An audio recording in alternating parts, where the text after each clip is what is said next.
Salam les internautes, les amis de dimanche matin. On est là avec un grand frère, sama idole, Vincent Max Bidi.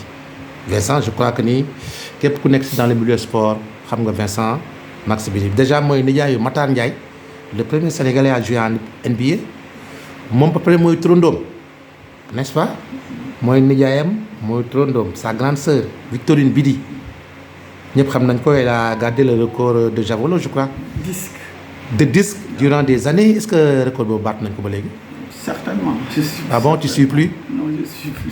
mais Vincent maa ngi lay nuyu grand. maa ngi lay fay. mais grand da ngaa bàyyi football léegi lu xaw? non bàyyiwuma football moom ma bàyyi. mais loolu mooy lan? Il faut expliquer ça. mais justement grand. léegi pas là quoi. seetaan. Ah bon? léegi damay seetaan football di encourager ñuy football. voilà mais tant que du yëngu quoi da nga naan ñii maa leen dàq football kii lu mu doon def fii du ko def. nañu jàpp ba léegi comme dañoo ci xaw a jëm mag. nañu supporter rek yenn saa yi nag. non yenn saa yi nag ñu def sport bu ndaw def marche def truc. mais si je t'amène un maillot su ma la nee maillot ak lépp floqué à ton nom dimanche maillot la nañ dem nga dajeek ñoo xam ne ñii c'est des amis yoo xam ne gën nga leen gis mais tu fais 10 minutes. non tu touches la balle. non dinaa ñëw may leen ndox. dinaa ñëw nekk si comme waa d'accord boo ñëwee soo ñëwee tànk yi dina xasan quoi. mais grand justement yow sa football man li ma jaaxal mooy. moi je me suis dit que boo carrière de football lu tax defoo ko peut-être études yi moo defoon moo taxoon quoi hein. en fait comment ça s'est passé ba yow. il y a un peu de ça ñun suñu génération n'est-ce pas bon am na ñu mag certainement qui ont fait. qui ont fini par faire une carrière. déjà yow génération wu ñan nga. mais chez nous. n'est-ce pas bon da ngay les parents te disent non da ngay jàng da ngay voilà quoi ce qui fait que. voilà loolu aussi da ngay ba nekkee xale aussi da ngay xam. waaw déjà nga xam ne say waajur effectivement moom lañ lay digal. et je ne regrette pas. quand même de ce qui est devenu ma vie aujourd'hui. que mes parents et ñi. ça c'est vrai focus sur da ngay jàng après nag yàlla aussi. waaw déjà waaw d'accord bon on n'a pas regretté ça. nga am ci teraanga bi ñu ci am. mais macha allah par contre le sport en lui m'a servi dans ma vie professionnelle. parce que quand on est un sportif. n'est-ce pas. on est dans la vie quoi. on est dans la vie, on a une certaine ouverture d'esprit. On devient un homme de contact, un homme de discussion, un homme de dialogue, un homme en tout cas qui fasse que tu fais attention à l'autre. N'est-ce pas? loolu nag c'est le. football moo la ko dire quoi. c'est le sport qui me l'a fait. parce que xam nga da ngay tase ñoo xamul mais bal bi moo leen di boole. ça c'est vrai ngeen jógee fa nekk ay xarit ngeen jógee fa. on accepte les différences des autres. voilà et ça te permet aussi. d'accepter ce qui arrive à la fin. Un match de football, c'est un match, on le gagne, on le perd, on fait match nul, n'est-ce pas? Quand on grandit comme ça, dans la vie tout court, on apprend de ses échecs. Et ça, c'est le sport aussi qui fait. C'est d'apprendre un peu, d'évaluer ce qui n'a pas marché et ensuite de rebondir pour aller. Ça, c'est vrai, ça, c'est vrai. Ce qui fait que cet esprit sportif-là, jusqu'à présent, d'ailleurs, je le garde quand même, et ça fait dans la vie. Dans la vie de tous les jours. Donc, tu veux dire par là que nit ki li muy wane ci terrain la plupart mooy nekk ci comme dans la vie. Absolument. Donc un libéro qui est derrière qui ratisse tout qui voit le jeu qui a une grande personnalité yow boo ko doon méngale ak dans la vie ban jikko nit mooy libéro dans la vie.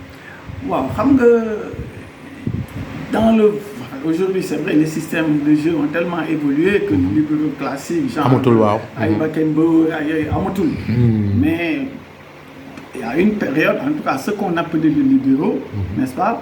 C'était à la limite celui qui voyait le jeu de derrière, n'est-ce pas? C'est lui qui voyait le jeu. Qui avait une lecture du jeu. Qui a une lecture du jeu et qui avait aussi la personnalité de commander. La personnalité de commander. Monter, descendre, yégal, wàccal, etc. Et ça te sert aussi après dans la vie de tous les jours. Ça te permet d'avoir une capacité d'observation et aussi une capacité de réaction, n'est-ce pas? Et d'anticipation. D'accord. Quelquefois dañuy dawal bal bi nga xelmati ne waa ji mu ngi passe nga génn. récupérer bal bi. jox Assane 2 amoon na passe goal quoi. waaw jox Assane 2 mu yéegal. waaw voilà donc c'est am na passe goal quoi da ngay raté rek jox goal bi laajaat ko. maintenant quand c'est compliqué. non c'est Vincent vraiment. Le libéro quand c'est compliqué. En tout cas moi c'est la philosophie que j'ai vue du jeu. Quand je sais que je peux pas remonter avec la balle. je vais en touche et je demande aux gens de revenir. waaw et on reprend tout amaat bal. ça c'est vrai ça c'est vrai. donc je pense que bon mais quoi qu'on dise le sport en soi. qui est vraiment une affaire de. sport c'est une affaire de gentleman aussi. ça c'est vrai ça c'est vrai. dina fekk yokk sa xame ak nit ñi. dina yokk nga am capacité. muñ ak dékku. n'est-ce pas. et loolu aussi da lay servir un peu dans la vie. waaw da lay servir dans la vie quoi. le sport m'a servi dans ma vie. beaucoup de choses beaucoup de choses. d'ailleurs je n'ai pas souvenance fu ma amee ay carton rouge. non parce que tout simplement. je me dis que. waaw non yow ça c'est vrai ça c'est vrai ça c'est vrai. et puis da ngay xam un peu. ça c'est vrai ça c'est vrai Vincent. parce que. tu as été toujours un modèle ci terrain bi vraiment modèle d'élégance. dimbali na ma bu baax a baax quand même léegi grand léegi solidarité sportive damay gis ne gars yi dañuy toog ba nit ñi sono ñuy doog naan nañ leen yalwaanal et tout te gis naa man sama morom yi ñu ngi def ay gestes yoo xam ne kenn yëgu ko alors ma ne nag léegi il faut magnifier ça. pour wan xale yi ne leen sport lii la yéen ñoo bokk ñoon équipe mais leen ay mag lañu léegi ma gis ne Vincent il a besoin de moi mais dama war dem këram dama ko waxee noonu rek quoi.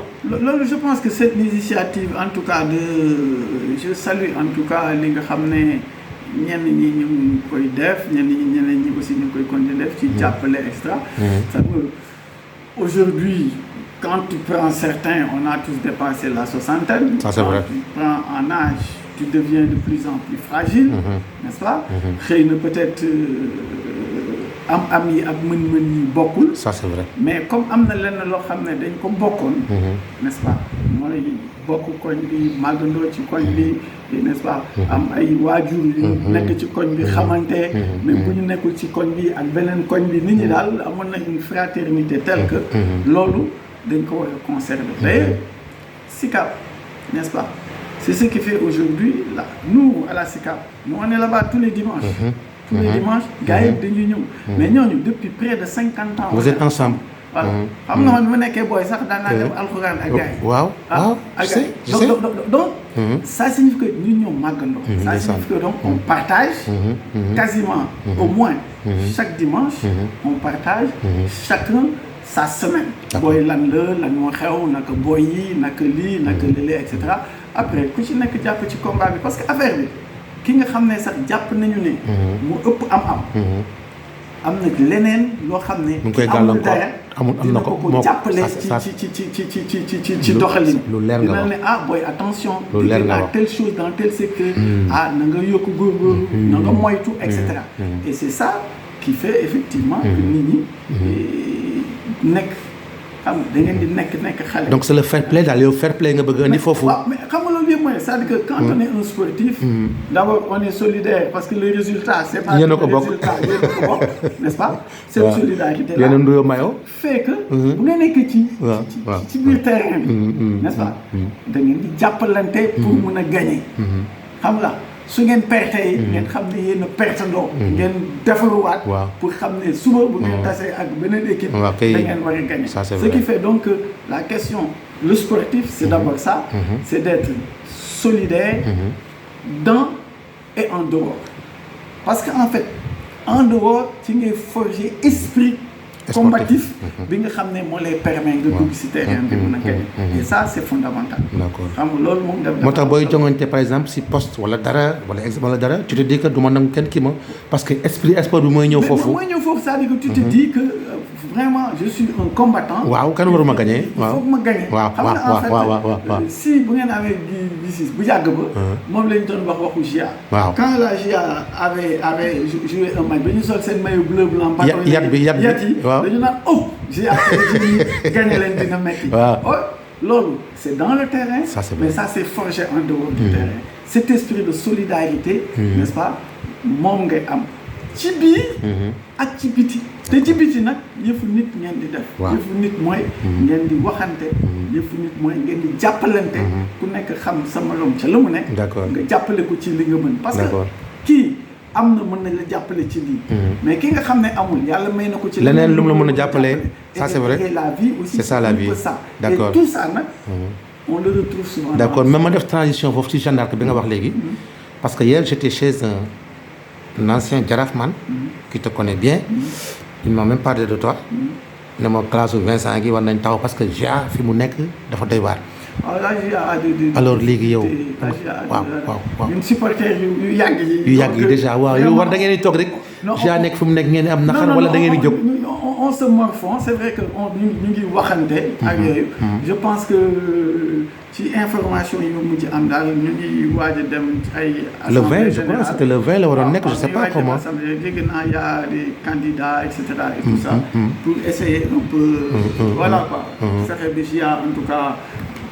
mais yéen a ngi si daal.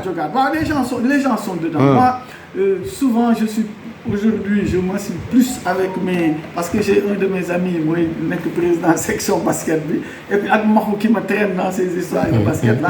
Bon je suis plus l'actualité. au niveau du basket qu'au niveau du football. d'accord mais au football je demande les résultats lan la fu ñu toll ak yooyu. mais on ne doit pas se limiter à ça. waaw quand même parce que la GIA quand même c'est une grande équipe. d'accord du Sénégal. d'accord n'est-ce pas quand bien même léegi mu ngi ci ay divisions inférieures. waaw nit ñi war nañu fexe. fexe bu ñu ko indiwaat ko quoi. qui me disait l'autre jour d'ailleurs que dafa namm dër bi GIA Jaraaf yi quoi. waaw xoolal loolu. et quand on était plus jeune. avec vraiment mon ami Mbagnick Souche. n'est-ce pas Mbagnick bu amee match GIA Jaraaf. comme ñun suñu dëkk ak stade sorewul. da ngay daw rek egg. le matin la ñuy teel a dem. ndeysaan xam nga comme on était jeune tout petit là. waaw utaale yu ndox bu ñu yóbbaale. dugg et cetera et ça c'était voilà. c'était beau quoi loolu manqué na gars yi quoi. toute la journée au stade après ay caaf ngay jënd. ay trucs ça c'est vrai ça c'est vrai pour vraiment suivre les matchs là. Bon c'est vrai que cet engouement là peut-être on l'a un peu perdu. on l'a perdu quand même. On l'a un peu perdu mais bon je pense que. dinañ ci ñëwaat quoi dinañ fexe quand même une partie importante de notre. d'accord vie de jeune homme. d'accord n'est-ce pas d'enfant. et loolu aussi c'est des parties aussi importantes de notre vie. yu permet façonner ñu aussi pareil. quand même parce que xam nga nit li koy def rek du mu xëy tey rek nekk ci lii. dafay génn ci benn environnement. et dans cet environnement là certainement xam nga à l'époque d'éducation elle était beaucoup plus resserrée. parce que tout simplement il y avait pas que sa papa ak sa yaay. il y avait les voisins. ça c'est vrai waaw koñ bi ñëpp ay parents lañu. tout le monde participait à l'éducation de l'enfant mais xam ne am na leen loo xam ne. daawoo ko ñeme def. da nga xam ne tey jii la ma ñemewul woon def ba ma nekkee kii. waaw bu léegi laa koy commencer def parce que après c'est ancré chez toi. loo xam ne xëy na dañ la ko doon jàngal. dafa dem léegi ba nekk une conviction chez toi. ça c'est vrai nga xam ne bon àddina aussi noonu lay doxee. d'accord monsieur Vincent bi mais léegi Vincent. mais léegi yow on sait que xam nañ ni yaa ngi woon tu es inspecteur yow est-ce que tu es prêt à accompagner le gouvernement qui est là buñ la wooyee. non je disais à quelqu'un c'est pas xaar sax gouvernement bi wala. da nga si nekk déjà waaw on est des Sénégalais. quand même waaw ça il faut loolu moom xam naa ko ci yow. il faut qu'on le comprenne ainsi. ainsi waaw voilà on est des Sénégalais. faruñu fenn Sénégal lañ faral. yàlla xam nga en fait si ça ne marche pas pour eux ça ne marche pour personne. ça c'est vrai ça c'est vrai waaw loolu waxu kilifa dëgg nga wax foofu. il faut qu'on le comprenne ainsi. comme ça ñun nag yàlla may nañu loo xam ne. quand même mën nañ ko xam nañ. waaw n'est-ce pas. waaw ci loolu nag. du ñu xaar ku ñu ci woo. waaw dañ ciy nekk ci loolu dañuy def parce que loolu. pour ñun la mais dañu am ay doom am ay jarbaat am ay. ñu dëkk Sénégal.